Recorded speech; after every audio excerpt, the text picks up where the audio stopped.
तो एक बार फिर से आपका स्वागत है हमारे YouTube चैनल पर। आज के इस वीडियो में हम एसएससी जीडी के नए भर्ती के बारे में जानेंगे। यहाँ पर जो नोटिफिकेशन जारी किया गया है उसमें क्या क्या बताया गया है, एप्लीकेशन का लास्ट डेट क्या है, फीस कितना लग रहा है, क्वेश्चन किस सब्जेक्ट से रहेगा, क्या निगेटिव मार्किंग रहेगा या नहीं रहेगा, फिजिकल टेस्ट का क्या प्रोसेस रहने वाला है, सभी कुछ हम इसी वीडियो में जानेंगे। तो चलिए वीडियो को स्टार्ट करते हैं। तो नोटिफिकेशन चेक करने के लिए सबसे पहले हम एसएससी के ऑफिशियल वेबसाइट पर आते हैं। यहाँ पर जैसे ही नीचे स्क्रॉल करेंगे तो नोटिस बोर्ड में 1 दिसंबर को ही यहाँ पर अपडेट किया गया है कि एसएससी जीडी का जो नया वैकेंसी है 2026 के लिए वो आ चुका है। तो चलिए हम इस पर क्लिक करके इसके बारे में देखते हैं। तो यहाँ पर आप देख सकते हैं हमारे सामने पीडीएफ खुल चुका है जिसमें सबसे पहले date of submission of online application form. तो यहाँ पर ये जो फॉर्म है वो 1 दिसंबर 2025 से ऑनलाइन होना स्टार्ट हो रहा है और 31 दिसंबर 2025 तक इसका लास्ट डेट है। फिर यहाँ पर अलग से भी लास्ट डेट दिया है 31 दिसंबर 2025 रात के 11 बजे तक। उसके बाद फीस पेमेंट का लास्ट डेट 1 जनवरी 2026 रात के 11 बजे तक है। फिर उसके बाद ऑनलाइन फॉर्म का जो करेक्शन होगा वो 8 जनवरी से स्टार्ट होगा और 10 जनवरी तक रहेगा। यानी कि फॉर्म भरने के बाद यदि कोई मिस्टेक हो जाता है तो उसको आप 8 जनवरी से 10 जनवरी के बीच में चेंज कर सकते हैं। उसके बाद जो इसका सीबीटी एग्जाम होगा वो फरवरी से अप्रैल के बीच में हो सकता है। यहाँ पर संभावित शेड्यूल बताया गया है। अब चलिए यहाँ पर नीचे स्क्रॉल करते हैं और इसके बारे में थोड़ा सा और जानकारी देखते हैं कि और क्या क्या दिया है।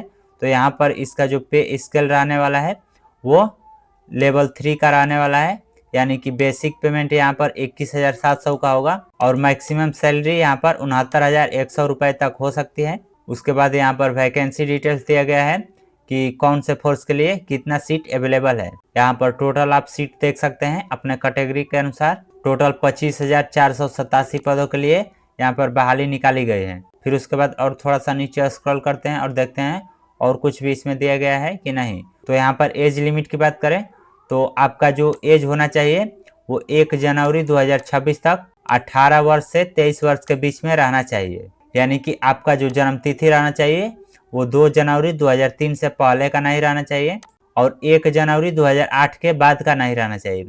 यानी कि जो आपका डेट ऑफ बर्थ रहना चाहिए वो 2 जनवरी 2003 से 1 जनवरी 2008 के बीच में ही रहना चाहिए, तभी आप इस फॉर्म को भर सकते हैं।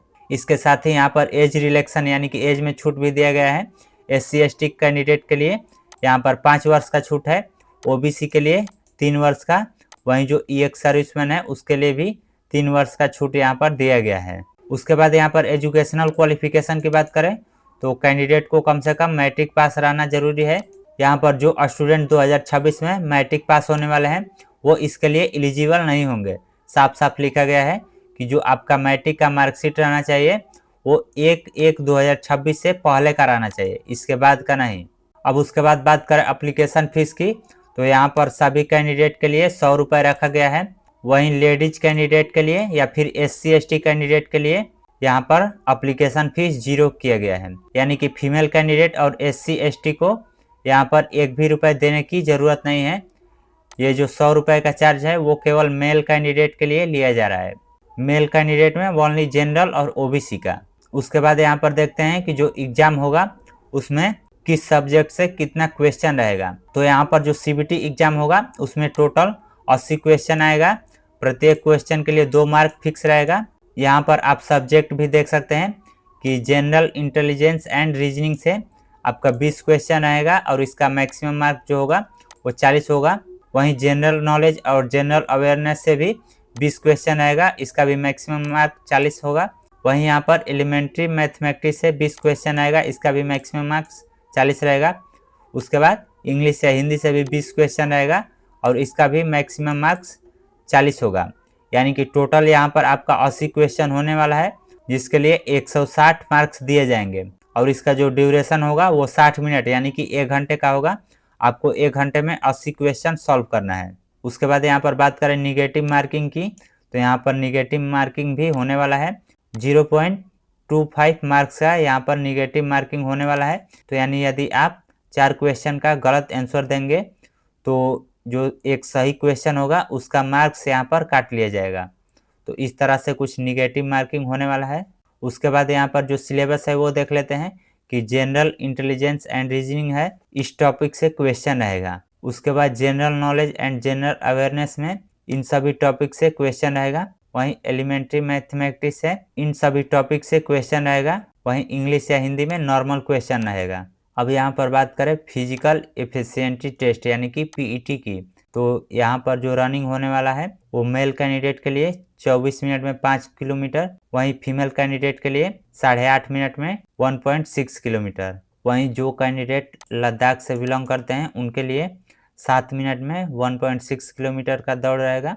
वहीं फीमेल कैंडिडेट के लिए 5 मिनट में 800 मीटर का। तो ये जो है वो केवल लद्दाख के कैंडिडेट के लिए है, बाकी सभी स्टेट के कैंडिडेट के लिए ये रिक्वायरमेंट है। उसके बाद अब यहाँ पर बात करें फिजिकल स्टैंडर्ड टेस्ट यानी कि पीएसटी की, तो इसमें जो हाइट रहने वाला है वो मेल कैंडिडेट के लिए 170 सेंटीमीटर, वहीं फीमेल कैंडिडेट के लिए 157 सेंटीमीटर होने वाला है। अब उसके बाद चेस्ट की बात करें तो यहाँ पर मेल कैंडिडेट के लिए ये टेस्ट होगा, जिसमें जो चेस्ट रहना चाहिए वो 80 सेंटीमीटर का रहना चाहिए और एक्सपेंशन जो है वो कम से कम 5 सेंटीमीटर का होना चाहिए। वहीं SC/ST के लिए यहाँ पर अलग रिक्वायरमेंट है।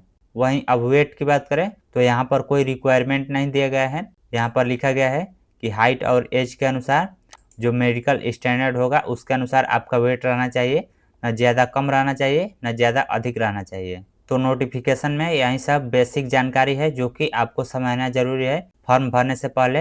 यदि आप इन सभी जानकारी को ध्यान में रखते हुए फॉर्म भरते हैं तो आप अच्छे तरीके से अपना फॉर्म भर पाएंगे। तो इस तरह आज के इस वीडियो में आपने SSC GD के नए भर्ती के बारे में सभी कुछ डिटेल्स में जाना। यदि आपको इससे रिलेटेड कोई क्वेश्चन पूछना है तो कमेंट करके पूछ सकते हैं। वीडियो पसंद आई हो तो इसे शेयर भी ज़रूर करें और ऐसे ही और भी वीडियो देखने के लिए इस चैनल को सब्सक्राइब कीजिए।